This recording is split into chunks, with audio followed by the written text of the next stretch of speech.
Oh my gosh. Oh my gosh. Oh my gosh. Oh my gosh. Oh my gosh. Oh my gosh. Oh my gosh. Ah! Ah! Ah!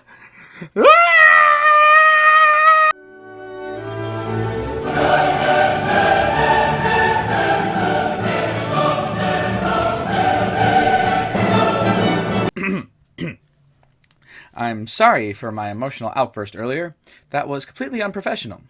This is Joe Beethoven, and all I can say is that was a completely honest representation of the emotional high I felt every single second that I was playing Alan Wake Remastered. Except for maybe the parts where I died over and over. For more context, I was over halfway done with my review of Control when I got Alan Wake Remastered in the mail, and I just couldn't put this game down. I ended up deciding to put Control on hold for now and give my full attention to this masterpiece reborn. That's right, folks. Alan Wake Remastered is everything I wanted and more. Not only was I finally able to play one of the greatest games of all time on my PS4, it now looks even more gorgeous. Honestly, if Remedy had said they were just re-releasing Alan Wake on console, that would have been enough for me. But the chance to see the light and colors looking more vibrant than ever, and seeing Ilkavili's beautiful face on Alan in gameplay and cutscenes... I'm sorry, I'm gonna start crying if I go on like this. Okay, I'm good now. The dream is real, everyone. Alan Wake Remastered is here, and it's time to close the book on my series of Alan Wake reviews by reviewing the brilliant remaster of the mystery thriller horror masterpiece that is Alan Wake. Now, if you watch my review of the original Alan Wake, then you already know the basic idea of the story. Alan's wife Alice is kidnapped, and he has to fight the darkness to save her. I will not be repeating everything from my last review, and I still won't be going into spoilers here, but I will talk about how the remaster's enhancements impact the storytelling. To be clear, Alan Wake Remastered does not include any new story content, nor should it, since it is supposed to be the original experience. But the graphical improvements do in fact enhance the level of storytelling in cutscenes and gameplay.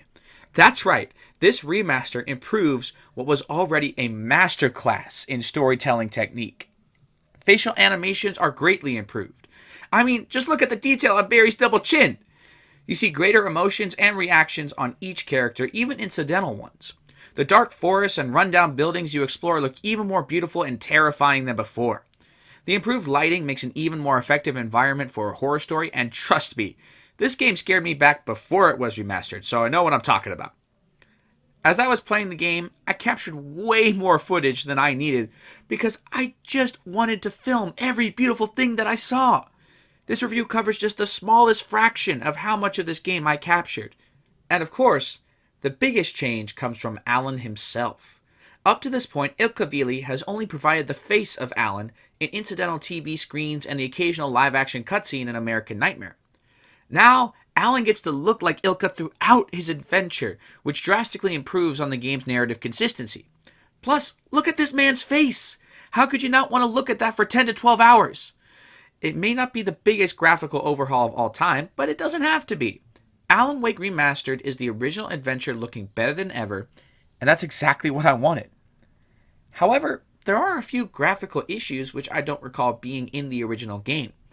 There are quite a few frame rate drops, both in gameplay and in cutscenes, and a couple of cinematics have screen tearing and stuttering animations leading to poor lip sync. None of these are deal breakers, and they could very well be because of my old PS4. She has seen better days, but she soldiers on, and I love her for it. Overall, Alan Wake Remastered is a masterful update of the original, and I can't wait to play it again just for fun. Now we come to the gameplay, which is actually significantly different for me since this is the first time I have played Alan Wake on a console. Playing as Alan feels just right on a controller. The combat feels smoother, and tackling groups of enemies feels easier than ever thanks to having all the buttons in the same general area.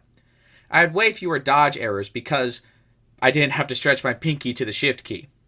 Switching weapons is a breeze, and using all of your tools together feels much more streamlined because you just have to use the arrow keys to scroll through your equipment.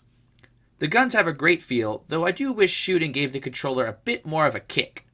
Jumping is also pretty clunky, but that is a carryover from the original version, and it's really not that big a deal since jumping rarely comes up in the game.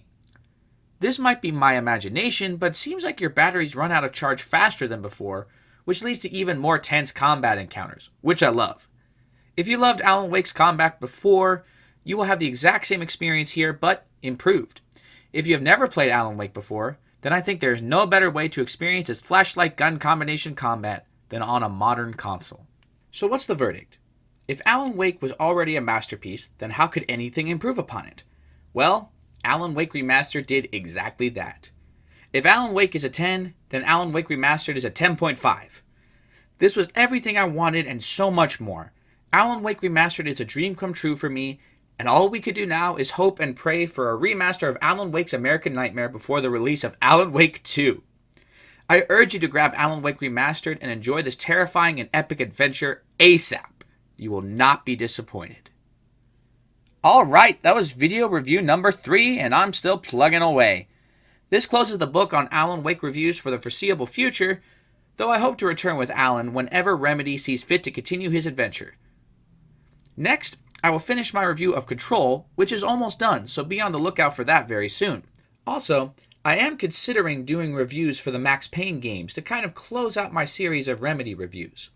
I've never played those games before now, so I haven't decided yet if they are my cup of tea. I will make my decision by the time my Control video comes out. Alright, that's all for now, guys. I hope you enjoyed the video and that you'll give me a thumbs up and or a subscription. Be sure to click the notification bell to make sure you don't miss out on any reviews or game breakdowns I post in the future. God bless you guys, and I'll smell you later. Okay, that one's just gross. Bye!